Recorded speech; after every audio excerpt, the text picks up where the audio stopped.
We did our best to hide our tech and went in for a landing at the city air dock.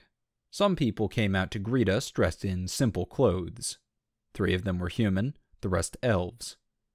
Elves that looked like they were the same subrace as the Rheingraf's spymaster.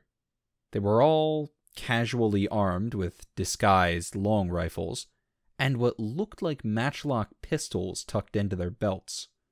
We introduced ourselves as traders from Mandan, braving the desert wastes to open a trade route, and look at all the alchemy stuff we have. We found out what the name of the city is. New Paris. City of Light. Well, we know who founded it now. I didn't detect anything distrustful of them, though they were considering us peasant scum, and weren't too pleased that we arrived in an airship. We told them that this was a merchant guild expedition, and that they were waiting for our return, successful or not. They called out one of their merchants, a sun cleric. He looked over the ingredients, shrugged, and said we had nothing he wanted. He did take an interest in our airship, though. Started asking questions about it while we casually prodded him for information. Why was a Sun Church cleric acting as a merchant? Well, apparently the Sun Church runs things in the City of Light. It's considered the holy capital of the church, except apparently only a handful of people across the desert even know it exists.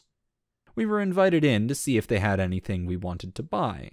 He led us to what I'm pretty sure was the city garbage dump. Old pieces of equipment, rusted, junked, old clothes, and so on. We picked through it for a few minutes, pretending to be interested, but ultimately turned him down. We asked if we could stay in the city for a few days. We had traveled a long way and needed some rest. He considered for a few minutes before agreeing. We made our way into the city. It wasn't as advanced as I had figured. It looked like Aelin in maybe 20 years if they embraced everything we threw at them. It's all an eclectic mix of magic, technology, and medieval design ideals with some early steampunk mixed in, maybe? We're held up for the night in an apartment near the city exit, with a bunch of cots our guide had brought in. We have running water, bathroom facilities with sewage access, and what he called a food tube.